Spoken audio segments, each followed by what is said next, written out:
যেখানে একসময় ছিল আসাদের শক্তিশালী শাসনের প্রতীক, আজ সেখানে তার পিতার মূর্তিকে রাস্তায় টেনে নিয়ে যাওয়া হচ্ছে। সিরিয়ার ইতিহাসে এক নতুন অধ্যায়ের সূচনা হয়েছে। দীর্ঘ ৫০ বছরের আসাদ শাসনের অবসান ঘটিয়ে দেশ জুড়ে আজ উদযাপনের ঢেউ। হামা থেকে দামেস্ক, লাতাকিয়া পর্যন্ত মানুষ একত্রিত হয়েছে আসাদ শাসনের অবসান উদযাপন করতে। আসাদ পরিবারের প্রায় ৫ দশকের শাসন আজ ইতিহাসের পাতা হয়ে গেছে। যেখানে একসময় ছিল আসাদের শক্তিশালী শাসনের প্রতীক, আজ সেই মূর্তি বিদ্রোহীদের রাগ আর প্রতিরোধের শিকার।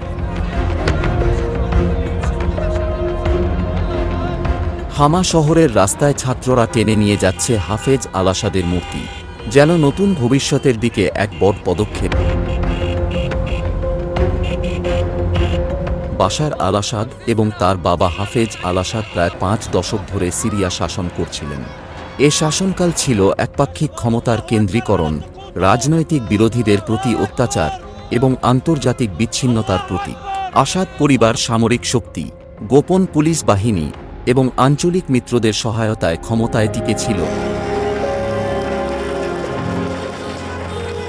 সাম্প্রতিক বিদ্রোহী কর্মকাণ্ডে বাশার আল আসাদ সরকারের প্রতীকী নিদর্শন হিসেবে পরিচিত তার পিতা হাফেজ আল আসাদের মূর্তি ধ্বংস করা হয়। এ ঘটনাটি আসাদ শাসনের পতনের অন্যতম চিহ্ন হিসেবে গণ্য হচ্ছে।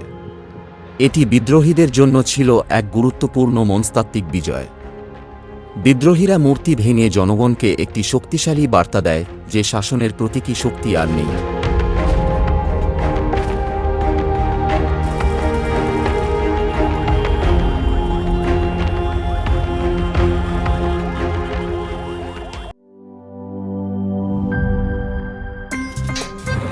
আমার একটা স্মার্ট সিদ্ধান্তে 25% গ্যাসের খরচ কমেছে। ভাবছেন কিভাবে? সাধারণ গ্যাস স্টোভ বদলে আমি এনেছি আরএফএল গ্যাস স্টোভ। এর সাইন্টিফিক নজল ও ব্রাস বার্নার ক্যাপ সমানভাবে তাপ ছড়িয়ে রান্না করে দ্রুত, তাই গ্যাসও বাঁচায় 25%, টাকাও বাঁচে 25%। আরএফএল গ্যাস স্টোভ নিরাপদ ও গ্যাস সাশ্রয়ী।